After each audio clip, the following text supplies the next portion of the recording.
샬롬 할렐루야. 데살로니가 전서 5장 16절입니다. 항상 기뻐하라. 쉬지 말고 기도하라. 범사에 감사하라. 이것이 그리스도 예수 안에서 너희를 향하신 하나님의 뜻이니라. 성령을 소멸하지 말며 애언을 멸시하지 말고 범사에 헤아려 좋은 것을 취하고 악은 어떤 모양이라도 버리라. 평강의 하나님이 친히 너희를 온전히 거룩하게 하시고 또 너희의 온 영과 혼과 몸이 우리 주 예수 그리스도께서 강림하실 때에 흠없게 보존되기를 원하노라. 너희를 부르신 이는 미쁘시니 그가 또한 이루시리라. 24절입니다. 그가 또한 이루시리라. 아멘. 2차 영혼육 네 번째, 사람의 본분을 쫓아 행하기 위해서 필요한 것들입니다.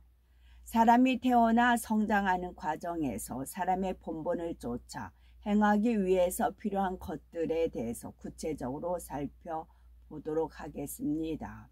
영혼육의 말씀을 통해서 내 자신을 발견하고 알 때 어떤 모습이 사람으로서 바람직한가, 또 어떻게 하면 자신을 바람직한 모습으로 변화시킬 수 있는가 하는 질문에 답을 얻을 수가 있습니다. 우리는 하나님께서 사람을 지으신 이유를 알아서 사람의 본분을 쫓아 살아가야지요. 어떤 사람은 사람의 도리와 본분을 잘 지켜나가지만 그러지 못한 사람도 많은데 이는 사람마다 양심이 다르기 때문입니다. 스스로 선한 양심을 만들어 온 사람은 어떤 것이 사람의 도리다라고 깨달아 쉽게 그 도리를 쫓아갈 능력이 있지요. 그러나 선한 양심을 이루어오지 못한 만큼 정욕과 본능을 쫓아가려는 욕구가 더 강해지므로 사람의 도리를 쫓아가는 것이 어렵게 느껴집니다. 신앙생활을 할 때에도 선한 양심의 소리를 쫓아 살아온 사람은 신속히 진리로 변화되지만 그렇지 못한 사람은 변화의 속도가 그만큼 더딘 경우가 많지요. 이렇게 양심이 사람마다 다르게 형성되는 것은 여러 가지 요인들이 서로 다르게 작용하기 때문입니다. 어떤 부모에게서 태어났는지, 어떤 환경에서 자랐는지, 또 선한 양심을 만들기 위해 얼마나 노력했는지에 따라 각자의 양심이 다르게 만들어지지요. 사람이 성장하는 과정에서 사람의 본분을 쫓아 행하기 위해 필요한 것들을 좀 더 구체적으로 살펴보면, 사람은 갓난 아이로 태어나서 아동기, 소년기, 정년기를 지나 마침내 장년이 됩니다. 우리가 한 사람의 몫을 감당하는 성인이 되려면 이러한 성장 단계들 속에서 육의 질서를 따라 겪어야 하는 과정들이 있지요. 정신적으로나 육체적으로나 각각의 나이에 따라서 적절한 체험과 훈련을 겪어야 하는 것입니다. 젖먹이 아이에게 소년기의 체험을 시킬 수가 없고 소년이 장년과 같은 교육을 받을 수도 없습니다. 또한 유아기에 습득해야 할 것을 습득하지 못하고 청년이 되어 유아기의 체험을 얻는다는 것도 쉬운 일이 아니지요. 이처럼 사람의 성장 단계 속에서 정신과 육체의 각 분야가 발달하는 시기가 정해져 있는데 간단하게 세 단계로 나눌 수가 있습니다. 첫 번째는 보는 단계입니다. 눈으로 보는 것을 비롯하여 냄새, 소리, 맛 등 오감을 통한 모든 자극을 본능적이고 단순하게 받아들이기만 하는 것이지요. 갓난 아이들은 어떤 자극에 대해서 무엇을 느끼거나 생각하여 반응을 보이는 것이 아니라 단순히 반사적으로 반응해 나갈 뿐입니다. 예를 들어서 갓난아이가 배탈이 나서 아프면 내가 지금 상한 우유를 먹어서 아프구나, 다음에는 조심해야겠다라고 생각을 한다거나 엄마는 왜 나한테 상한 우유를 먹이셨을까 속상하다 하면서 원망하면서 우는 것일까요? 그것은 단순히 고통에 반응하여서 울 뿐이겠지요. 그 밖에도 뜨거움과 차가움, 불편함과 아픔, 배고픔과 목마름, 포근함과 안락함, 따뜻함, 이런 것들을 하나하나 접하면서 본능적으로 반응하는 것입니다. 두 번째는 느끼는 단계입니다. 오감을 통해 체험한 것들에 대해 나름대로의 느낌을 갖게 되고 그 체험과 느낌을 기억 속에 담아 나갑니다. 세 번째는 행하는 단계입니다. 보고, 듣고, 체험하며 느낀 것들을 기반으로 생각하고 의지를 동원하여 여러 가지 일을 결정하고 행해 나가는 것이지요. 예를 들어서 뜨거운 다리미에 화상을 입은 아이는 저렇게 생긴 것을 만지니가 뜨겁더라 하는 기억과 느낌이 함께 작용해서 다음에는 다리미를 만지지 않고 피하는 것입니다. 그런데 이런 성장 단계들이 칼로 베듯이 정확하게 구분되는 것은 아닙니다. 느끼는 단계에서도 볼 수 있고 행하는 단계에서도 보고 느낄 수가 있지요. 각각의 단계에서 어떻게 보고 느꼈는지가 어떻게 행하는가를 결정하는데 이에 대해서 혼의 분야에서 나옵니다. 여기서는 사람의 성장 과정에 맞게 보아야 할 것, 느껴야 할 것, 행해야 할 것 등에 해당되는 시기에 대해서 체험함을 기억해야 되겠습니다. 저는 이 말씀을 미리 공부를 했어요. 그래서 이제 다른 집에 가서 아이들을 돌볼 때 이제 다림질을 늘 한단 말이죠. 그럼 아가들이 이렇게 오려고 해요. 그러면 아뜨아뜨 해도 이제 그거를 체험을 안 했기 때문에 몰라요. 그래서 어느 정도 다리미가 이제 이렇게 만져도 이제 데우지 않을 정도 이제 다리미 끄고 나서는 그 아가한테 아뜨가 무엇인지 알려줘야 되기 때문에 살짝 되게끔 해요. 그럼 애기가 소스라치게 놀래요.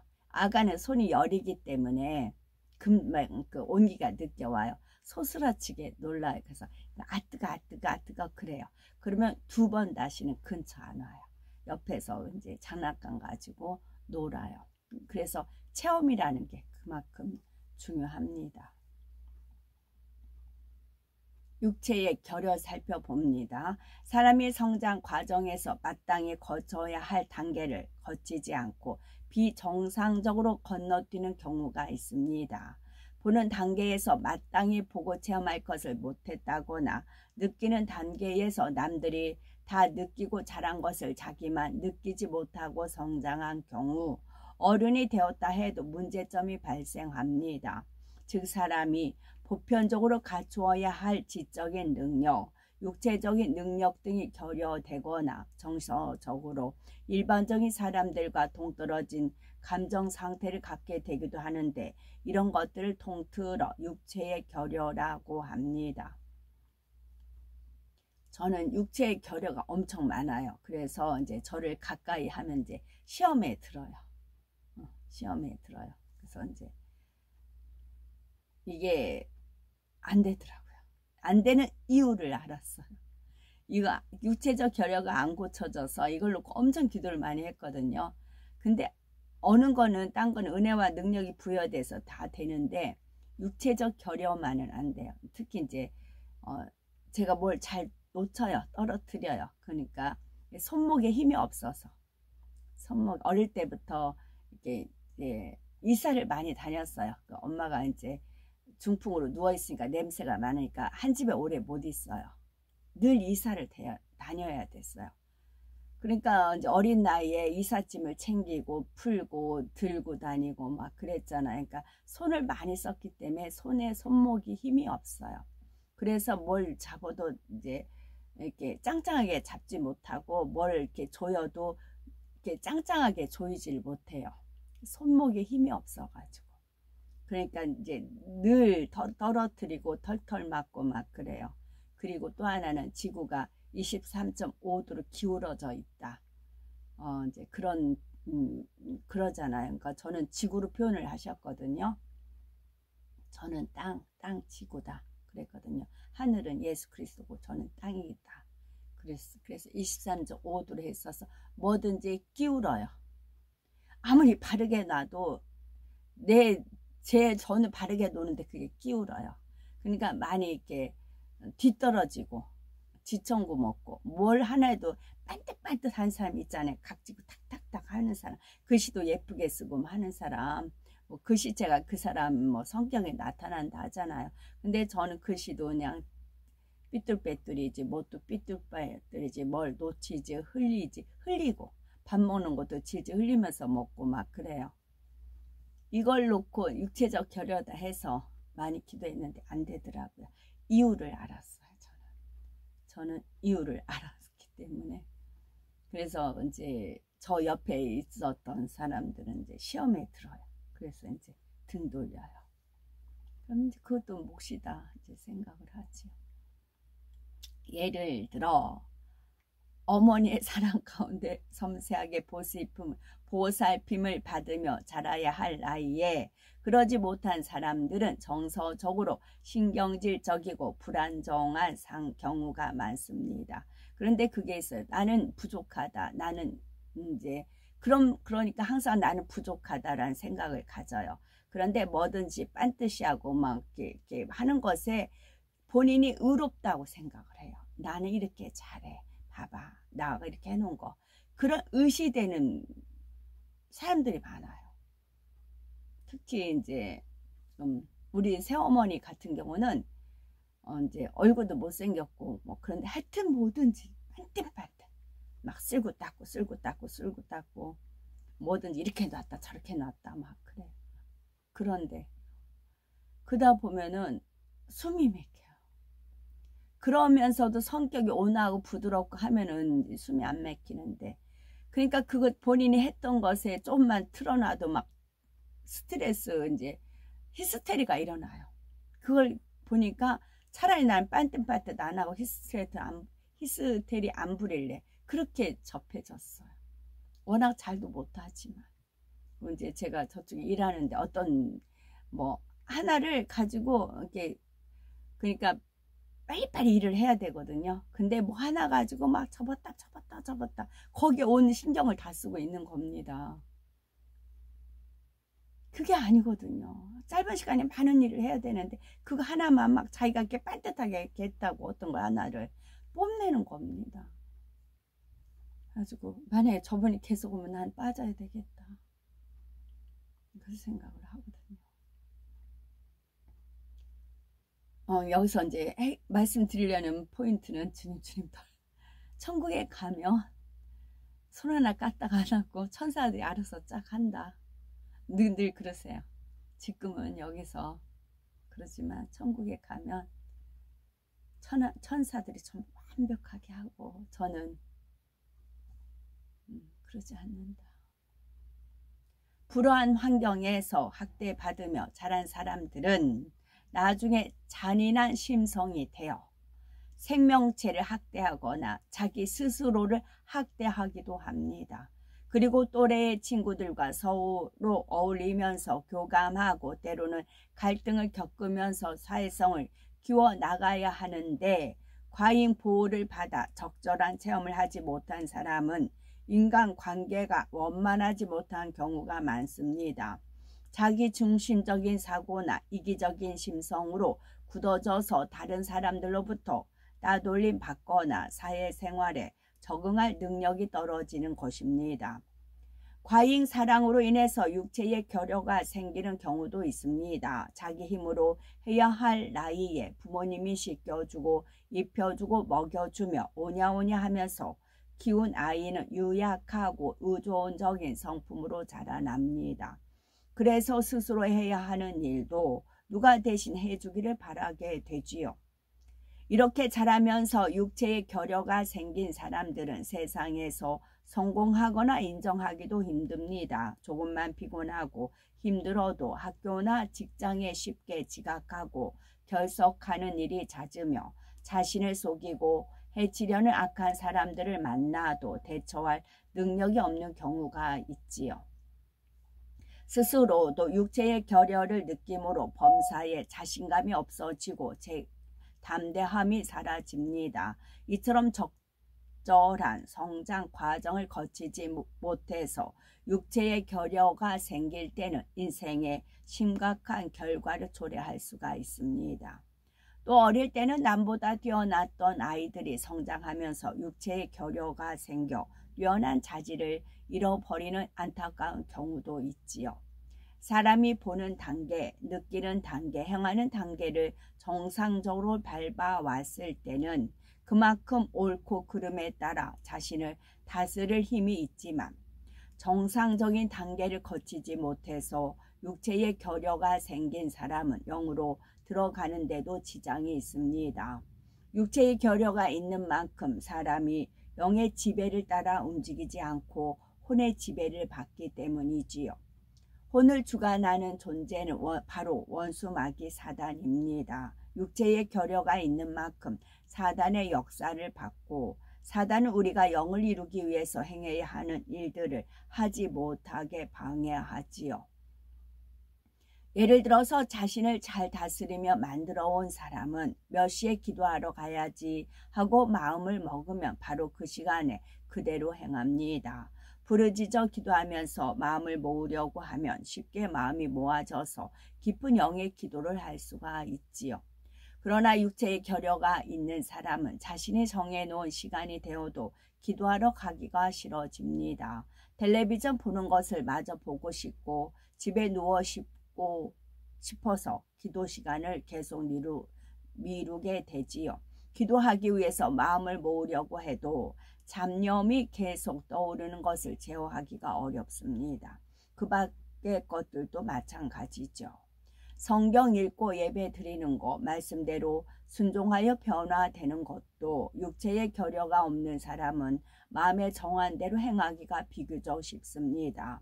미워하지 말라, 교만하지 말라, 낙심하지 말라, 사랑하라, 겸손하라, 기뻐하고 감사하라 라는 말씀을 배우면 바로 아멘하고 아멘하고 순종하니 속히 영으로 들어갑니다. 반면에 육체의 결여가 있는 사람들은 구습대로 편하게 살고 싶어 하기 때문에 아멘하는 것이 힘들게 느껴지지요. 만약 우리에게 육체의 결여가 있어서 말씀대로 행하지 못했다면 지금부터라도 자신의 결여된 부분을 채워나가야지요. 가장 중요한 것은 불같이 기도해서 하나님의 은혜와 능력을 받는 것입니다. 그리고 작은 것 하나부터라도 성령의 소욕을 쫓아 순종할 수 있도록 노력해 나가야 합니다. 처음에는 변화가 더딘 것처럼 보일 수도 있지만 포기하지 않고 다시 기도하고 또다시 노력하면 점점 변화됩니다. 하나님의 은혜와 능력으로 성령의 도우심으로 그리고 우리의 의지로 노력해 나갈 때 능히 결여된 부분을 채워나갈 수가 있는 것입니다. 학생들의 성적을 올리기 위해서 취약한 과목을 집중 공략하듯이 영적으로도 결여된 부분을 하나님의 능력으로 온전케 될 때 영으로 들어가는 지름길을 얻을 수가 있습니다. 그러므로 우리는 말씀을 통해서 내 자신의 세미한 부분까지라도 발견하여 신속히 영으로 온 영으로 들어가셔야 되겠습니다. 아멘. 아담이 이제 하나님께 올린 찬양시입니다. 우리는 아담 하와의 후손들이에요. 그럼 우리에게도 DNA가 있어요. 하나님의 DNA를 아담이 물려받았고 우리는 아담의 후손이에요. 우리 아담의 후손에서 우리 DNA가 있어요. 그러면 나쁜 거는 버리고 좋은 건 취하는 겁니다. 그래서 능히 아담이 하나님을 찬양했던 찬양시가 우리도 읊어 나와야 돼요. 그래서 이제 한 절 한 절 읽겠습니다. 아버지요. 우리가 아버지 부르잖아요. 귓가에 울리는 바람 소리에 아버지의 잔잔하신 음성이 담겨 있고 바람 소리에 아버지의 잔잔한 음성이 담겨 있어요. 저는 이제 나가서 이렇게 예배 드릴 때 보면은 이제 하나님께 이제 참매 제사를 올려요. 그러면 아버지께서 흠양하셨다 해가지고 바람이 한번 쉥 불어요. 한번 바람이 쉥 불어고 이제 태극기가 한번 싹 휘날려요. 그리고 이제 토요일 날 네, 쫙 집회를 하면 이제 각자 국기들이 막 이렇게 휘날린단 말이죠. 그럴 때 이제 화면상으로 그게 비쳐요. 그리고 뒤에는 뭐가 있냐면 빛의 세계가 있어요. 빛의 세계. 그러니까 태극기, 온갖 태극기가 휘날리고 뒤에는 막 밝은 하늘이 있어요. 환한 하늘이 있어요. 저는 그 장면을 볼 때마다 이 태극기 휘날린 이것이 이제 빛의 세계로 들어간다. 빛의 세계로 들어간다. 저는 이제 그런 감동함으로 이제 대하는 거지요. 화면에 그거 나오면 뒤에는 환해요. 그러면 빛의 세계로 싹 빨려 들어갑니다. 그래서 귓가에 울리는 바람 소리에 아버지의 잔잔하신 음성이 담겨 있습니다. 이거를 체크하셔야 돼요. 그 바람결에서는 그 결자, 한결, 비단결, 뭐 그런 결, 바람결에서는 아버지의 숨결, 바람결에 숨결이 느껴지나이다. 비단결 같은, 비단은 누에꽃에서 실이 뽑아 나오잖아요. 실크 비단결이 나오잖아요. 한결같은 마음 우리가 가져야 되잖아요. 한결같은 마음을 가져야 되잖아요. 바람결에는 아버지의 숨결이 느껴지나이다. 우리가 이거를 현재 그래요. 현재도 똑같아요. 어제나 오늘이나 영원토록 동일하셔요. 그럼 아담이 이걸 하나님을 느꼈다면 하나님의 변질을 됐을까요? 아니에요. 저는 이거를 느껴요. 아담의 저도 이제 후손이잖아요. 귓가에 울리는 바람 소리, 휘잉 하는 바람 소리 있잖아요. 소리. 소리에 아버지의 잔잔한 음성이 담겨 있고, 소리를 머금은 빛을 머금은 소리, 아버지시잖아요. 음성이 담겨 있어요. 그리고 바람결에서는 아버지의 숨결이 느껴지나이다. 그 다음에 바람의 흐름 속에도, 바람의 흐름도 있어요. 잔잔하게, 세게, 거세게 여러 가지. 바람의 흐름 속에도 우주 만물을 운행하시는 아버지의 뜻이 담겨 있으며 만물을 운용하시는 아버지의 손길이 느껴지나이다. 지름길 뭐 하듯이 손길이 느껴지나이다. 자, 바람 소리에 아버지의 잔잔하신 음성이 들려 있고 담겨 있고, 바람결에는 아버지의 숨결이 있고요. 바람의 흐름 속에는 우주 만물을 운행하신 아버지의 뜻이 담겨 있으며 만물을 운용하신 아버지의 손길이 느껴지나이다. 아버지께서 만물들 하나하나를 지으실 때에 정녕 그 마음을 그 안에 담으심으로 아버지를 나타내셨나이다. 그래서 참새 한 마리만 봐도요, 이제 제가 참새 한 마리만 봐도 너무 예뻐요. 그 참새는 이제 이렇게 발작을 이렇게 뛰는 게 아니고 두 발을 같이 깡충 그러더라고요. 참새는 이렇게 지켜보니까 그렇게 하더라고. 그리고 이제 야산 같은 데면 그 까치가 그 덤불 있잖아요. 덤불을 콕 집어서 또 옮기고 콕 집어서 옮기고 그러면서 그 안에 뭐를 이제 먹기 위해서 그런가 봐요. 그런 모습 하나하나가 너무 사랑스럽고 예쁩니다. 그래서 이렇게 정녕 그 마음에 그 안에 담으심을 아버지를 나타나셨나이다. 저는 아버지 하나님 모든 창조물 중에 가장 아름다운 것이 꽃이에요. 그래서 어느 때는 이게 다 좋아하잖아요. 좋아한데도 막 그 꽃마다 나일락이면 나일락 향이 있고 백합이면 백합의 향이 있잖아요. 장미면 장미 향이 있잖아요. 그게 저는 품어져 나오는 것 같아요. 이렇게 해요. 저는 산천초목 여기 나오네요. 또 산천초목의 호흡 속에서도 나무도 호흡을 해요. 꽃도 호흡을 해요. 산천초목의 호흡 속에서도 아버지의 숨결이 느껴지오며 바람소리 속에서도 아버지의 음성이 느껴지나이다. 아버지께서 천지 만물을 지으시는 모습을 눈으로 직접 보지 못했지만 전지전능하신 아버지께서 창조해 놓으신 만물 속에서 아버지의 따스한 손길을 느끼며 아버지의 위대하심을 느끼나이다. 어느 때는 따스한 햇살이 있어요. 그것도 시원한 바람이 있어요. 동시에 너무 아버지께 따뜻한 햇살이 있고 또 이렇게 바람이 불고 어떻게 이렇게 만드셨어요? 이렇게 찬양을 올리거든요. 그래서 우리가 드라이브를 하더라도 지나가는 그 산천초목을 보더라도 이 말씀에 이 감동이 오는 겁니다. 그러니까 우리가 이제 처음에 죄사함을 받고 성령을 받으면 모든 것이 할렐루야 춤을 추는 것 같다 그러잖아요. 이것이 항상 내 마음에 품어져 있으셔야 됩니다. 아멘. 샬롬.